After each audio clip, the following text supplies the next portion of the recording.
Welcome back to Forex Professional Training in Financial Markets. In this session, we will explain the basic definitions and terms that you will come across in a financial market. We will start with symbols. A currency symbol consists of 3 letters, where the first 2 letters stand for the name of the country and the third letter for that country's currency. Here are the 8 most globally recognized currencies and their symbols. USD, United States dollars. CAD, Canadian dollars. JPY, Japanese yen. NZD, New Zealand dollar. GBP, British pound. AUD, Australian dollar. EUR, European euro. And finally, CHF is the Swiss franc. In a financial market, when we talk about symbols, we are usually trying to find out the value of one currency against another. There is always a ratio between currencies in financial markets. Currencies based on a dollar of any kind are called major currencies. These are written in 2 different ways. In a form of the denominator, for example, the euro and US dollar is EUR USD.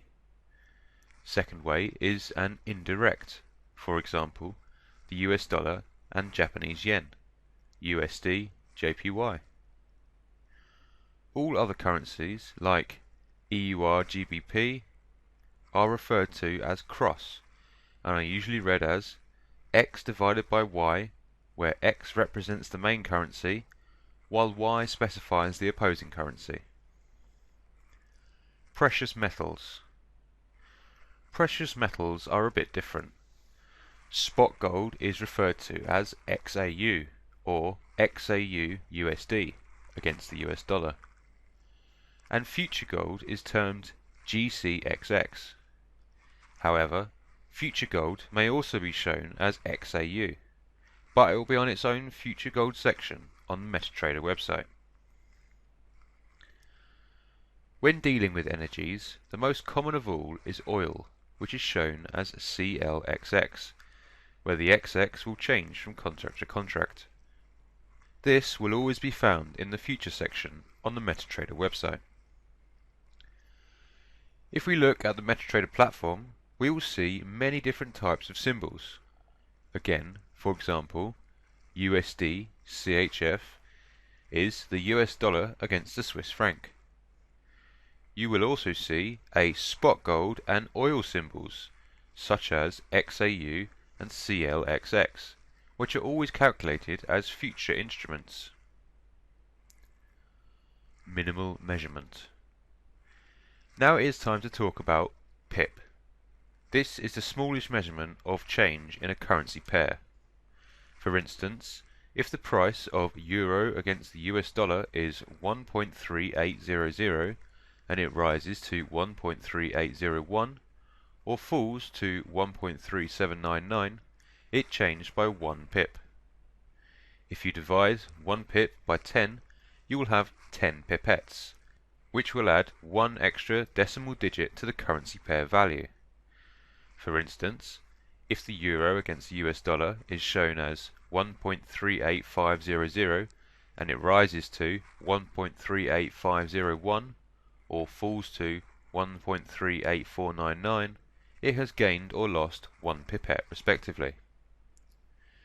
A 5 decimal places figure is more accurate than a 4 decimal places figure, as it allows you to observe any small changes in the price, therefore giving you greater insight and a higher chance of making a profit.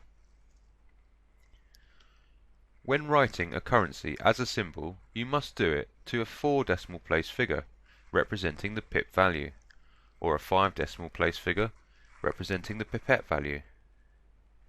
All other symbols with JPY or against oil and silver are represented in either a 2 decimal place format for pip and a 3 decimal place format for pipette, or against gold, 1 decimal place format represents the value in pip and 2 decimal format in pipette. If you actually look up on the platform, you will see here British pounds against US dollars is shown in 5 decimal format, and US dollars against Japanese yen is in pipette values, since it has 3 decimal digits. It is also clear to see gold prices, which are measured in pipette with 2 decimal places, and again oil is also represented with 2 decimal places, but in pip format. Spread. The next subject is called the spread, which means the difference between buying and asking price, as well as selling and bidding price. For instance, if the price of euro against US dollar is 1.3820 and it changes to 1.3822, the 2 pip increment is the spread. In order to describe the size of transactions, we use a term lot. One lot is equal to 100,000 units. It means if you are trading one lot using major currencies, you will lose or gain $10. And when you deal 1/10 of a lot, you are dealing 10,000 units or $1. If you are dealing with 1/100th of a lot, which is equal to 1,000 units, you will lose or gain 1/10 of a dollar. Usually, the lowest amount traded in standard accounts is 0.1 in a micro account, while in mini accounts it is 0.01, and in nano accounts it is 0.001. However, there are very limited numbers of brokers who offer a trade for such a low amount. There is a formula to calculate your gains and losses, which is the values difference multiplied by the size of transaction multiplied by net profit for trading value, or values of difference times size of transaction times net profit for trading. For better understanding, let's look at these examples in which our base unit will be 50. Example 1. We are trading one lot. Our value difference is 50 and our size of transaction is 1 unit. Therefore, for every one lot we will gain or lose $10. If inserting the number into the formula, it looks like this. 50 times 1 times 10 equals 500. Example 2. We are trading 0.2 lot. Our value difference is still 50. After applying the formula, it looks like this. 50 times 0.2 times 10 equals 100. Example 3. We are trading 0.03 lots. Our value difference remains at 50. Apply the formula once more. 50 times 0.03 times 10 equals 15. Dollar was the base currency in all of the above examples. It is different for all other indirect currencies. For instance, if the US dollar against Japanese yen exchange rate is 102.57, this means that each 100 yen is worth $102. So we must divide 2 by 102 to get 0.02, which will add to it. We must then divide 10 by 1.257, which is 100th of the exchange rate, to give us 9.749, which is the amount of profit or loss we will make on exchanging these currencies. Leverage. The next thing which will accompany small parties to participate in this market is leverage. This will also pose a risk for the party because they can loan several times more than their capital from their broker at the moment of trade. The quantity of this loan between brokers is variable.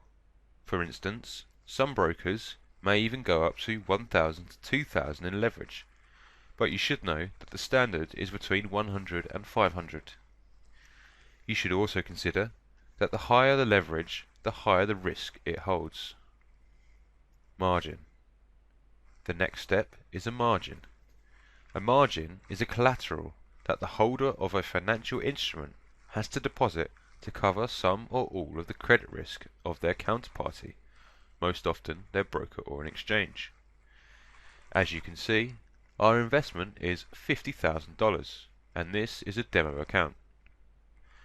The margin which was asked for the positions here is $252.98, and at the moment we are losing $33.9. Now, if we add our profit or loss to the amount of margin, we will have a free margin. Thus, any time that we close a position, a free margin amount will be charged to the account. Remember that the bigger the size of a transaction, the bigger margin it makes. When a party miscalculates their account and the account goes down almost to zero, it's referred to as margin call. Swap. Next is swap, which is related to the interest rates. This interest rate is always calculated exactly at midnight. As you can see, the FX Pro server time is 18:25 now, and at midnight the swaps will be added to the account. At the moment we have some positions. The positive swap, which is the difference between the interest rates and the broker's cut, is usually added to the open positions when it is positive. The negative swap, which is the difference between the interest rates plus the broker's cut, is subtracted each night because of your open positions. You should know that both of these numbers are negative. Wednesdays are the busiest days for swap. This is because Wednesday, Saturday and Sunday are holiday days. This means all the swaps from these days are processed on Wednesday night and early Thursday morning. That concludes this session. Until next time and another session, take care.